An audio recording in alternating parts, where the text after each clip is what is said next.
विद्यार्थियों, आज मेरे द्वारा 13th वीडियो लेक्चर कंप्लीट किया जाना है और आज के मेरे वीडियो लेक्चर का जो विषय है वो है define the estoppel with all of the elements explain. Estoppel का सिद्धांत आपने शायद सुना हो और नहीं सुना हो तो ध्यान दीजिए। एस्टोपियल का सिद्धांत किसे कहते हैं? हिंदी में अगर हम कहें तो विबंधन का सिद्धांत। विबंधन के सिद्धांत से क्या तात्पर्य है?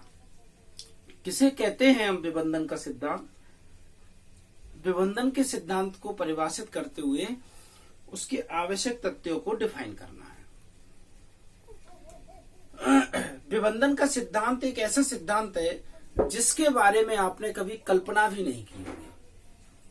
विद्यार्थियों, कहने का तात्पर्य यह है, अगर मेरे द्वारा आपसे ये पूछा जाए कि एविडेंस लॉ प्रोसीजरल लॉ है या सब्सटेंटिव लॉ है, तो आप ये कहेंगे it is A procedural law.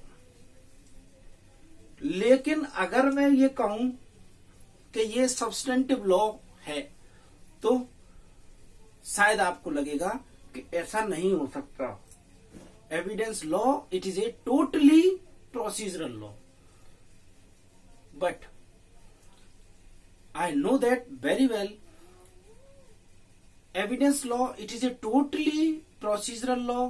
But when a concept arises of the estopial principle, it is a convert in a substantive law. जब साक्ष्य विधि को हम प्रक्रियात्मक विधि के रूप में जानते हैं, ये बात बिल्कुल सच है। लेकिन जैसे ही साक्ष्य विधि में विबंधन के सिद्धांत की चर्चा स्टार्ट होती है, ठीक उसी समय ये प्रोसीजरल लॉ सब्सटेंटिव लॉ में कन्वर्ट हो जाता है। क्योंकि पूरे एविडेंस लॉ में कहीं भी किसी भी अधिकार की बात नहीं की गई है, प्रोसीजर की बात की गई है। लेकिन एस्टोपियल प्रिंसिपल एक ऐसा प्रिंसिपल है, जैसे ही इस विषय पर हम चर्चा करते हैं अधिकार की चर्चा स्टार्ट हो जाती है और जैसे ही अधिकार इसमें उत्पन्न होता है वैसे ही ये प्रोसीजरल लॉ सब्सटेंटिव लॉ में कन्वर्ट हो जाता है उतने ही समय के लिए। यानी पूरा एविडेंस लॉ प्रोसीजरल लॉ है, लेकिन कंसेप्ट ऑफ एस्टोपियल प्रिंसिपल आता है वैसे ही ये सब्सटेंटिव लॉ बन जाता है। ध्यान रहे विद्यार्थियों, बात करते हैं हम डेफिनेशन की कि एस्टोपियल प्रिंसिपल किसे कहते हैं। According to section 115 in evidence act 1872 define किया गया है कि विबंधन के सिद्धांत से तात्पर्य एक ऐसे सिद्धांत से है जिसमें जब कोई व्यक्ति किसी दूसरे व्यक्ति को अपनी किसी ऐसी संपत्ति के बारे में अनुबंध करने, संविदा करने, विक्रय करने या किसी भी संबंध में उससे कोई लेख विलेख इत्यादि के संबंध में संविदा करता है। ध्यान रहे, उस संपत्ति के बारे में जो वह अपनी बताता है जबकि उसकी होती नहीं है। यानी जब एक व्यक्ति किसी दूसरे व्यक्ति से किसी संविदा, विलेख या अन्य किसी तरीके से अपनी किसी ऐसी संपत्ति के बारे में कोई सौदा करता है, डीड लिखता है, जो संपत्ति जिस समय वह ऐसा लेख लिख रहा है या संविदा कर रहा है उस समय उसकी नहीं है, यानी कि ऑनरशिप उसके पास नहीं है, स्वामित्व उसके पास नहीं है। अब क्या करें? मान लीजिए ए ने बी के साथ एक संविदा कर ली कि मेरा एक 2 बीघा का खेत है, वो खेत आप लेना चाहो तो ले लो। उसने कुछ पैसे एडवांस में दे दिए और कुछ पैसे उसने कहा फलाई तारीख को या 1 महीने बाद मैं आपको पूरा पेमेंट कर दूंगा, आप खेत की रजिस्ट्री कर देना। ए ने कहा ठीक है। वह व्यक्ति 1 महीने बाद पैसा लेकर आता है कि मैं पैसा लेकर आया हूं, आप रजिस्ट्री कर दो। तो ए कहता है कि वो खेत मेरे नाम से है ही नहीं, वो तो पिताजी के नाम से है। तो आपने एडवांस किस आधार पे लिया? इस आधार पे लिया कि आना तो मेरे ही पास है। तो ऐसी स्थिति में क्या उसे बाकी का पेमेंट मिलेगा? नहीं, वापस मांगा जाएगा एडवांस। वापस मांगा गया, इसने नहीं दिया या नहीं दे सका, खर्च कर लिए। तो ध्यान रहे विद्यार्थियों, जिस दिन जिस वस्तु के बारे में, जिस संपत्ति के बारे में ए ने बी के साथ कमिटमेंट किया था, वो संपत्ति जिस दिन भी ए के पास आ जाएगी, बी उसी दिन आकर खड़ा हो सकता है और यह कह सकता है कि जिस संपत्ति के संबंध में आपसे मेरी बात है, आपसे मेरा कमिटमेंट है, वो संपत्ति उस समय नहीं थी, लेकिन आज आपके अस्तित्व में आ गई, आज आपके स्वामित्व में आ गई, आज आपके पास ओनरशिप है, तो आज आप मुझे ट्रांसफर करो।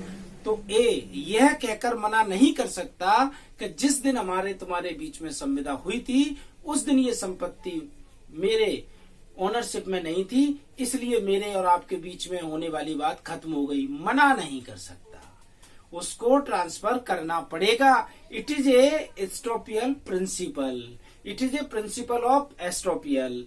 विबंधन का सिद्धांत यही कहता है कि जो बात आपने पूर्व में की है, उस बात के संबंध में जिस समय आपके पास स्वामित्व आ जाएगा, उस दिन भी आपको अपनी उस बात को पूरा करना पड़ेगा। आप उस बात से मुकर नहीं सकते। बात समझ में आई? एलिमेंट्स, इसके आवश्यक तत्व क्या होंगे? इसके आवश्यक तत्वों को मैंने 1 से लेकर 6 तक यह डिफाइन किया है, 1 बाय 1 करके हम समझते हैं। Number first, misrepresentation. जैसा कि मैंने अभी परिभाषा में बताया, ए के पास वह संपत्ति थी ही नहीं, उसका स्वामित्व था ही नहीं, फिर भी उसने सौदा कर लिया।